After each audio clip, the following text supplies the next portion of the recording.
पुस्तकों के माध्यम से वर्तमान राजनीति और सामाजिक परिस्थितियों पर तीखी टिप्पणी प्रस्तुत की है। अमीधा प्रकाशन द्वारा प्रकाशित आपकी पुस्तक आजादी, सपना और हकीकत स्वतंत्रता के वास्तविक मायनों और समकालीन भारत की स्थिति का सटीक आकलन करती है। सर, मैं आपका अभिनंदन करती हूँ। आप सादर आमंत्रित हैं सर।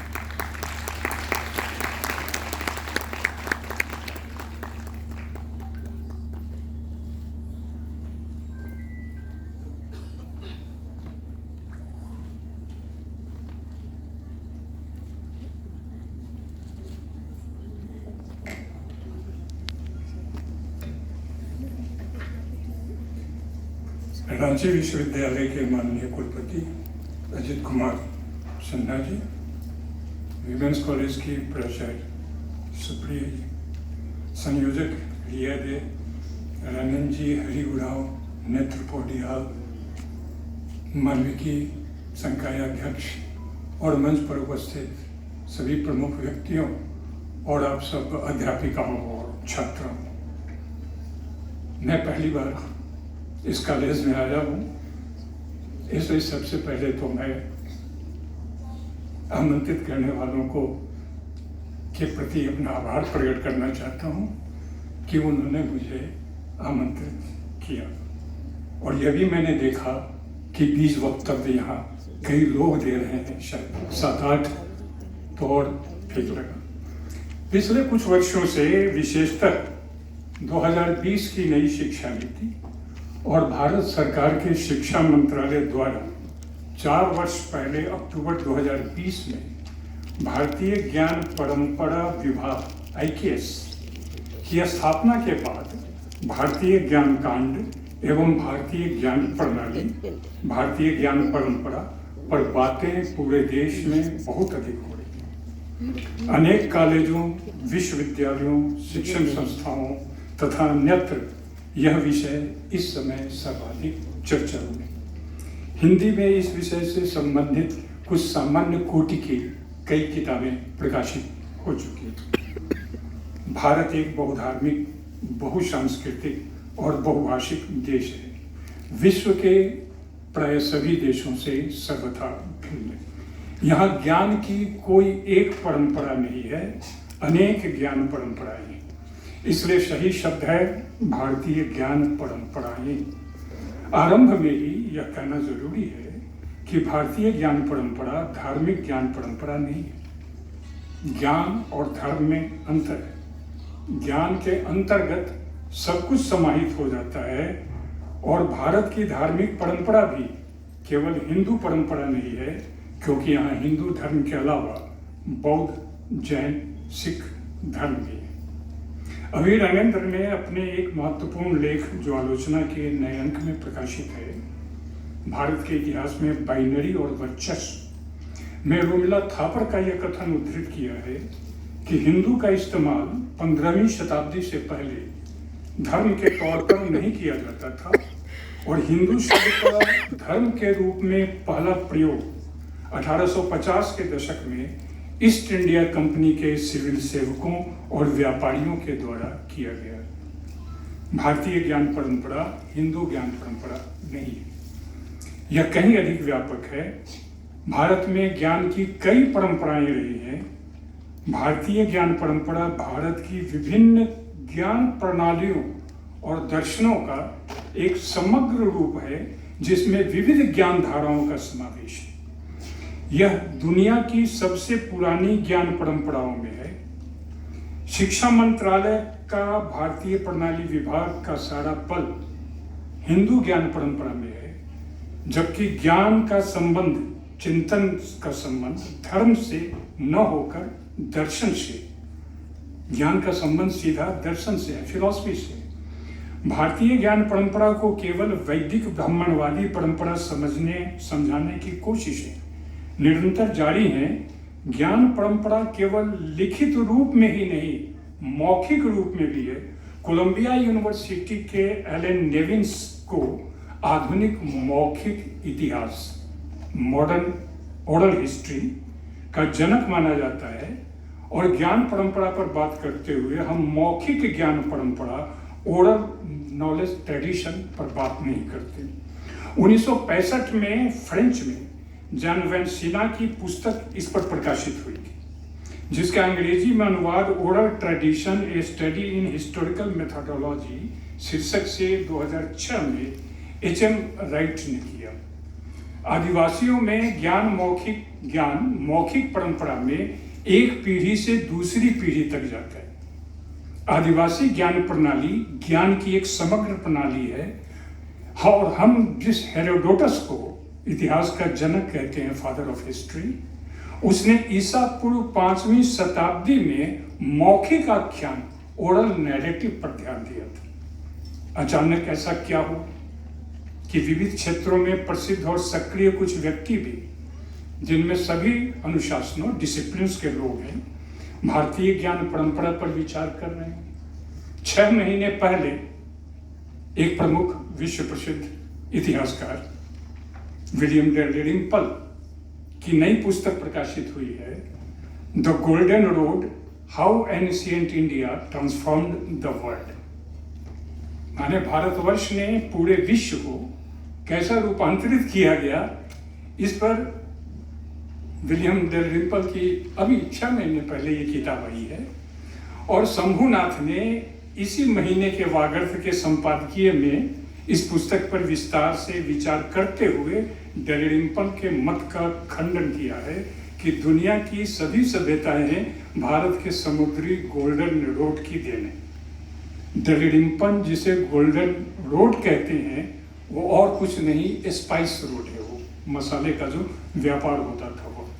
भारत का गौरव गान औद्योगिक क्रांति के आज के इस समय 21वीं शताब्दी के तीसरे दशक में हम जब उपस्थित हैं, और जो इंटरनेट का ही नहीं, मस्क के ग्रोक एआई का भी समय हो रहा है, उस समय हम विचार कर रहे हैं। जयशंकर प्रसाद ने भी जगह हम लगे जगाने विश्व लोक में फैला फिर आलोक में भारत का गौरव गान ही किया था। जैसे भारत ही सब कुछ है, यहीं की संस्कृति, यहीं की सभ्यता जो पूरी दुनिया में फैल रही है। क्या भारतीय सभ्यता और संस्कृति के पहले, भारतीय ज्ञान के पहले दुनिया में अंधकार था? भारत और यूनान की ज्ञान परंपरा ने एक दूसरे को व्यापार, यात्रा और सांस्कृतिक विनिमय के जरिए प्रभावित किया था।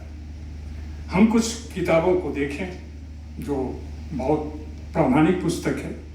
रिचर्ड सीफोर्ड की पुस्तक the origins of philosophy in ancient Greece and ancient India, a historical comparison. या फिर थॉमस मैकेविले की किताब देखें, the shape of Indian thought, comparative studies in Greek and Indian philosophy. के अलावा journal of history and political science में प्रकाशित लेख के विषय पर ध्यान दीजिए। The influence of Greek classics on Indian culture in ancient India में साफ तौर पर भारतीय ज्ञान परंपरा और यूनानी ज्ञान परंपरा के अंतर संबंधों पर, पारस्परिक संबंधों पर विचार किया गया है। यूनानी खगोल विज्ञान ने भारतीय खगोल विज्ञान को कई रूपों में प्रभावित किया था, जिससे भारतीय खगोल विज्ञान, इंडियन एस्ट्रोनॉमी में प्रगति हुई।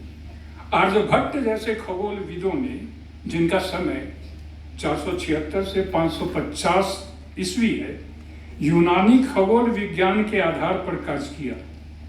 वराहमिहिर जैसे खगोलज्ञ एस्ट्रोनॉमर ने खगोल विज्ञान में यूनान, ग्रीक के योगदान को स्वीकार किया है। ये वराहमिहिर की मैं बात कर रहा हूँ। यूनान के दार्शनिक विचारों ने विशेषतः ईसा पूर्व 323 से 31 तक हेलेनिस्टिक पीरियड के वो विचारक थे, जिसने भारतीय विचारों को प्रभावित किया। यहाँ यह उल्लेख जरूरी है कि भारत में ज्ञान परंपरा का एक समृद्ध टेपेस्ट्री है, चित्रपट है, जो व्यापक क्षेत्रों से जुड़ा हुआ है। कोई ऐसा क्षेत्र ही नहीं है, कोई ऐसे डिसिप्लिन नहीं है, कोई ऐसे ज्ञान की शाखा ही नहीं है जिसे कि हम भारतीय ज्ञान परंपरा में हम नहीं देखते हों। केवल धार्मिक, आध्यात्मिक व्यवहारों से ही नहीं, कला, साहित्य, विज्ञान और टेक्नोलॉजी से भी इसका रिश्ता है। भारतीय ज्ञान परंपरा दुनिया की सबसे पुरानी ज्ञान परंपराओं में से एक है। मेसोपोटामिया विश्व की सबसे पुरानी सभ्यता है और इसके बाद ही सिंधु घाटी की सभ्यता, इंडस वैली या फिर हड़प्पन सिविलाइजेशन। इन दो सभ्यताओं के बीच ज्ञान के क्षेत्र में भी निश्चित रूप से आदान प्रदान रहा होगा, क्योंकि ज्ञान कभी स्थानीय नहीं होता है, लोकल नहीं होता है। ज्ञान का वास्तविक अर्थ उसकी सार्वभौमिकता में है, यूनिवर्सलिटी में है। ज्ञान की जगह बंद कोठरी नहीं। भारतीय ज्ञान परंपरा को अन्य ज्ञान परंपराओं से अलग कर देखने की प्रवृत्ति 21वीं शताब्दी के तीसरे दशक में भी कायम है, जबकि भारतीय ज्ञान का अन्य ज्ञान से भी संबंध है। इसने यूनानी ज्ञान परंपरा और पश्चिमी ज्ञान परंपरा से भी बहुत कुछ ग्रहण किया है और यूनान और पश्चिम या यूरोप को भी बहुत कुछ दिया है। ज्ञान का संबंध श्रद्धा और आस्था से नहीं, तर्क और संवाद से, लॉजिक और डायलॉग। आस्था का संबंध धर्म से, न कि ज्ञान से। हमें यह समझना होगा कि भारतीय ज्ञान कांड धर्म कांड नहीं। भारतीय ज्ञान परंपरा का अर्थ इस समय पुनरुत्थानवाद से है और भारत की वर्तमान यात्रा, ज्ञान यात्रा, सांस्कृतिक यात्रा, विचार यात्रा 19वीं शती के नवजागरण रेनेसां से पुनरुत्थानवाद की ओर, रिवाइवलिज्म की ओर जा रहा है। ज्ञान का दूर दूर तक कूपमंडूकता से संबंध नहीं है। आज भारतीय ज्ञान कांड, ज्ञान दर्शन और ज्ञान परंपरा पर आलोचनात्मक विवेक के साथ विचार करने की जरूरत है, न कि धार्मिक अंदाज़ा अथवा श्रद्धा के साथ। आ नो भद्रा क्रतवयो यंतु विश्वतः, अर्थात हर तरफ से नेक विचार हमारे पास आए। यह वैदिक ऋषि का कथन है। आज भारतीय और पश्चिमी ज्ञान परंपरा पर एक साथ विचार की आवश्यकता है। भारतीय ज्ञान परंपरा में स्वतंत्रता, समानता, बंधुत्व और विश्व शांति के सिद्धांतों को मान्यता दी गई है और हम भारतीय संविधान की उद्देशिका में, प्रियम्बल में भी हम इसकी कुछ अंशों को हम देख सकते हैं। इसकी उपेक्षा कर, स्वतंत्रता, समानता, बंधुत्व और विश्व शांति की उपेक्षा कर या इसे दरकिनार कर हम भारतीय ज्ञान परंपरा पर विचार नहीं कर सकते।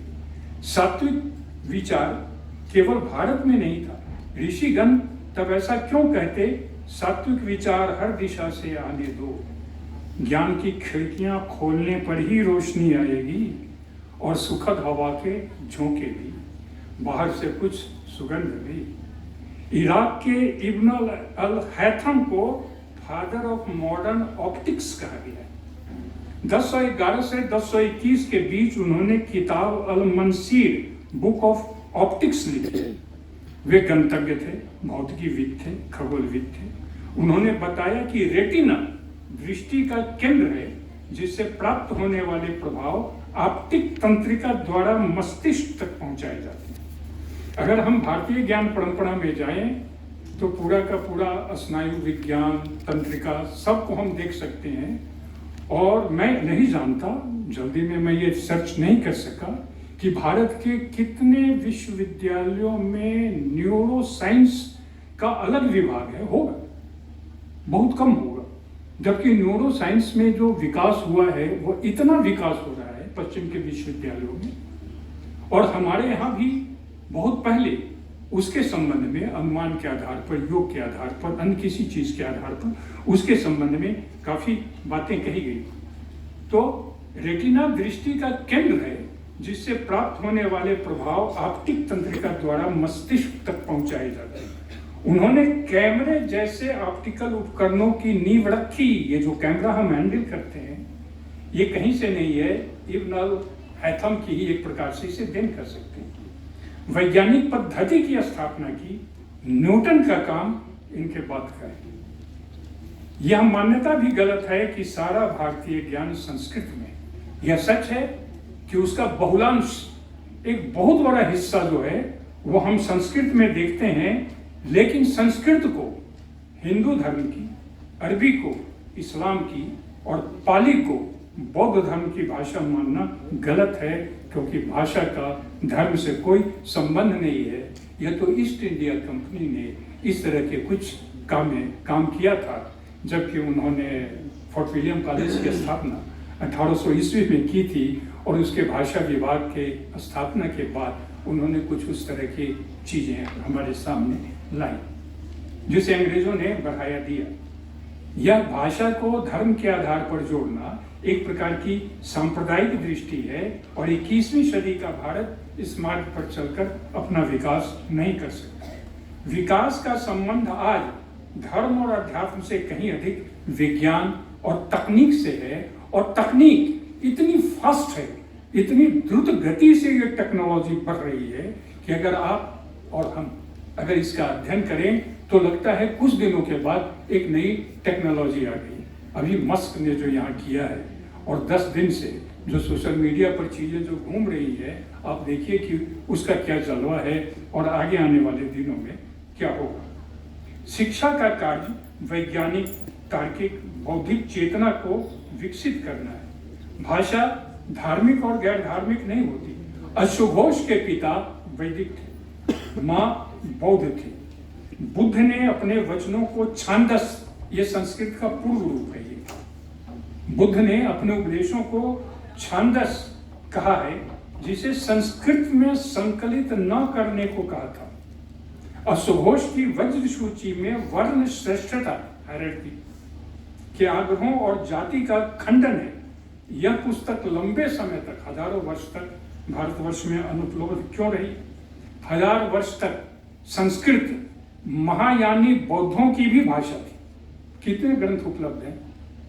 आज ज्ञान की राजनीति पर भी विचार हो चुका है, पुस्तक प्रकाशित हो चुकी है। वो जेएनयू में सोशियोलॉजी के एसोसिएट प्रोफेसर हैं, मणिनाथ ठाकुर।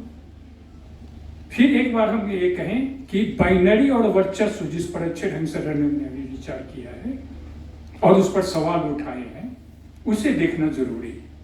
लेकिन यह भी जानना जरूरी है कि भारतीय ज्ञान परंपरा बहुत बहुत समृद्ध है। इसके विषय को देखिए कि इसमें क्या समाहित हो जाता है। भाषा, तर्कशास्त्र, मनोविज्ञान, विज्ञान, अर्थशास्त्र, नाट्यशास्त्र, धर्मशास्त्र, शिक्षा शास्त्र, साहित्य, कला, पुराण, भागवत, गीता, ज्योतिष शास्त्र, आयुर्वेद, खगोल विज्ञान व दर्शन, सब भारत की ज्ञान परंपरा। पर हम आज सबको यथावत न तो देख सकते हैं न ग्रहण कर सकते हैं। एक क्रिटिकल माइंड की जरूरत है, एक आलोचनात्मक विवेक की जरूरत है, और भारतवर्ष में इस आलोचनात्मक विवेक की और क्रिटिकल माइंड की आज सबसे अधिक जरूरत है। एक क्रिटिकल अप्रोच की, जो केवल तर्क से, संवाद से, वाद विवाद से, बहस से ही संभव है। स्वतंत्र चेता मस्तिष्क को अब कम महत्व दिया जा रहा है।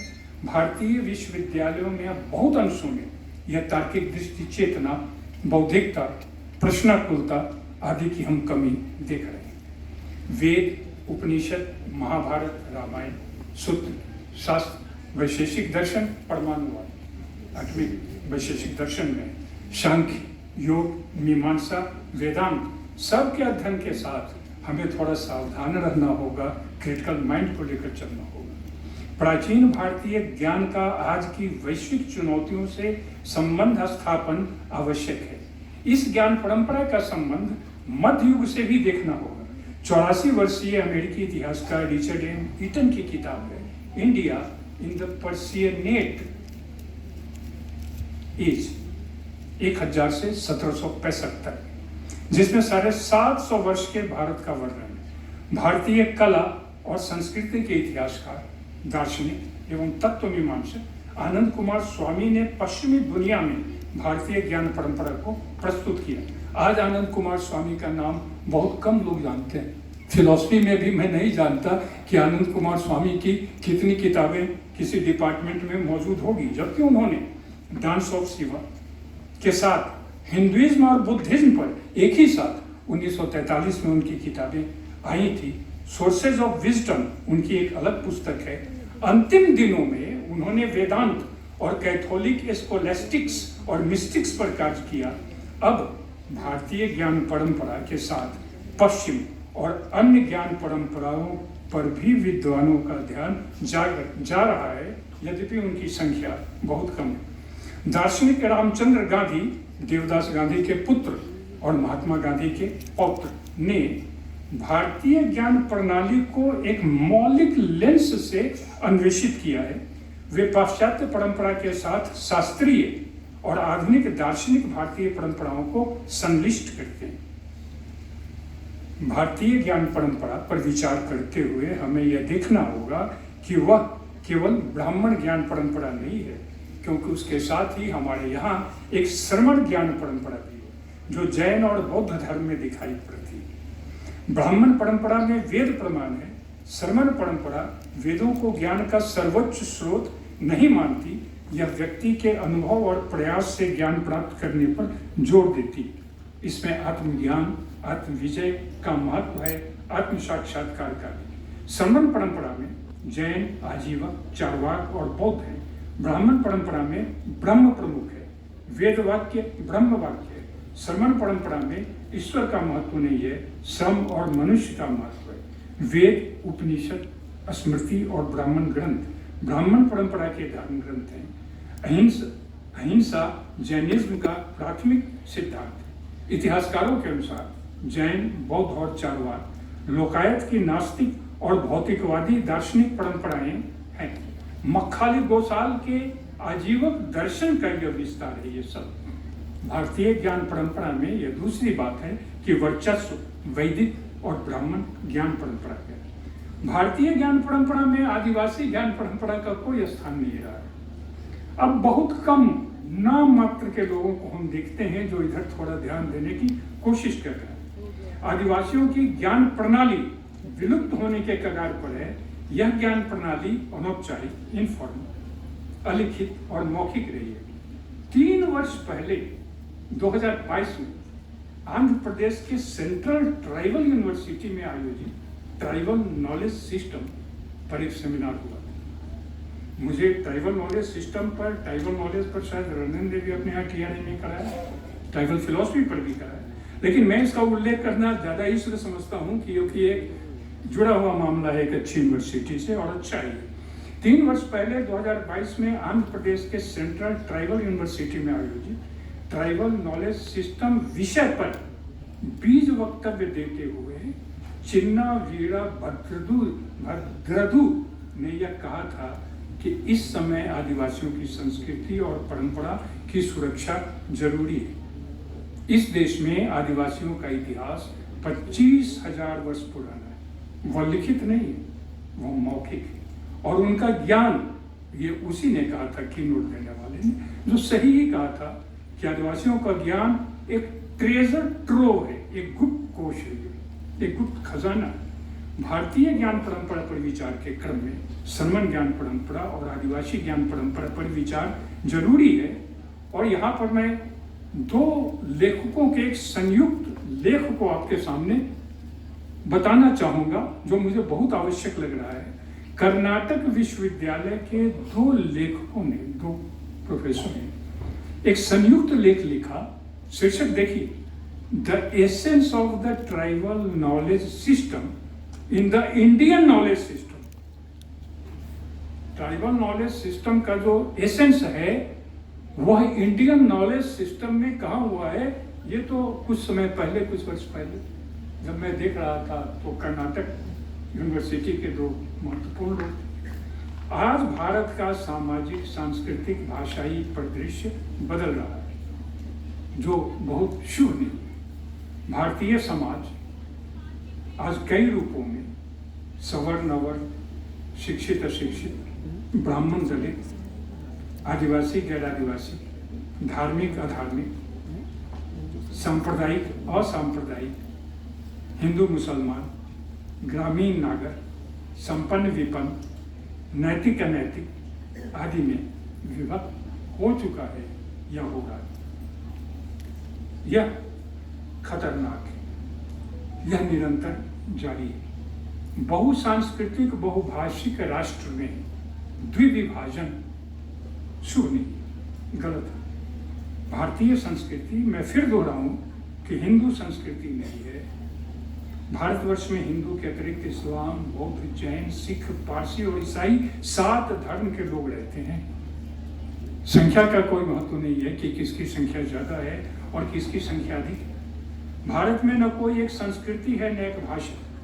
हिंदी से जो लोग उर्दू, अरबी, फारसी को हटाने की बात करते हैं, वे न भाषा के महत्व को समझते हैं, न संस्कृति के महत्व को समझते हैं। ज्ञान की बात तो बहुत दूर है। इसलिए ये जो भाषा की राजनीति है, ये जो ज्ञान की राजनीति है, ये जो धर्म की राजनीति है, ये जो शिक्षा की राजनीति, हम विभिन्न क्षेत्रों में देखें कि राजनीति इतनी अधिक फैल रही है। 1980 के दशक में, और समाज चूंकि आपका जो विषय है उसमें सामाजिक, सांस्कृतिक एवं भाषाई परिदृश्य पर भी बात करनी है, इसलिए 2-3 मिनट में बात करके मैं अपनी बात समाप्त रखूंगा। जहां तक समाज का प्रश्न है, ध्यान दीजिए, 1980 के दशक में मार्गरेट थैचर ने कहा था, there is no such thing as society. क्यों कहा था, वो एक बड़ा लंबा विषय है, वहां मैं अभी नहीं जाऊंगा। There is no such thing as society. वो ब्रिटेन की 1979 से 1990 तक प्रधानमंत्री थी।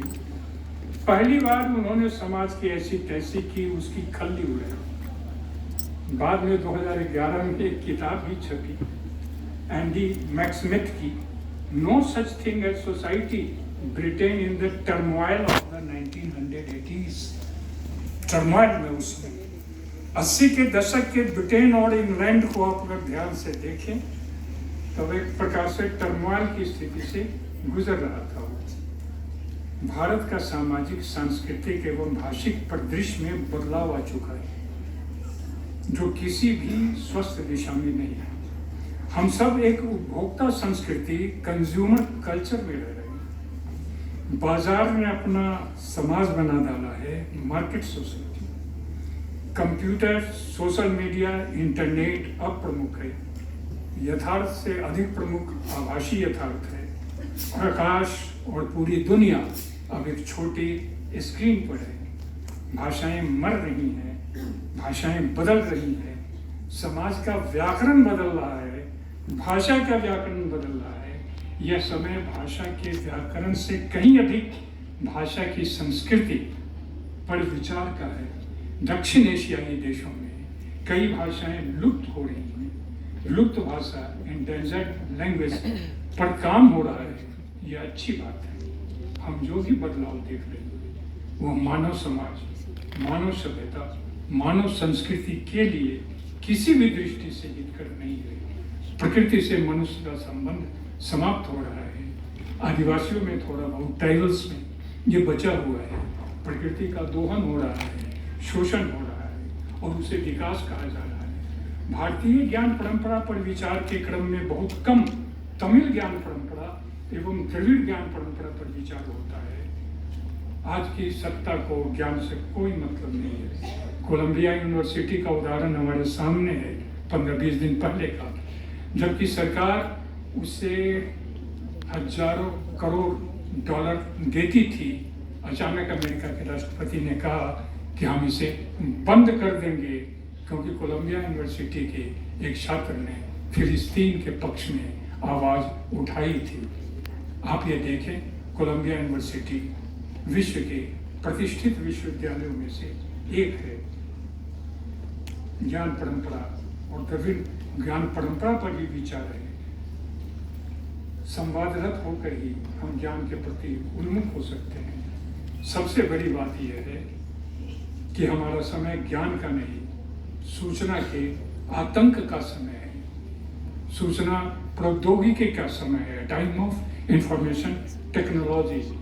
हमारे मस्तिष्क को बंद कर देने का समय है, जबकि हमें अपना मस्तिष्क खोले रहना चाहिए।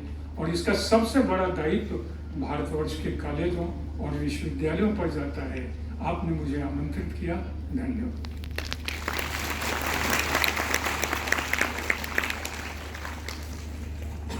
धन्यवाद सर की विशेषज्ञता और अंतर्दृष्टि ने इस संगोष्ठी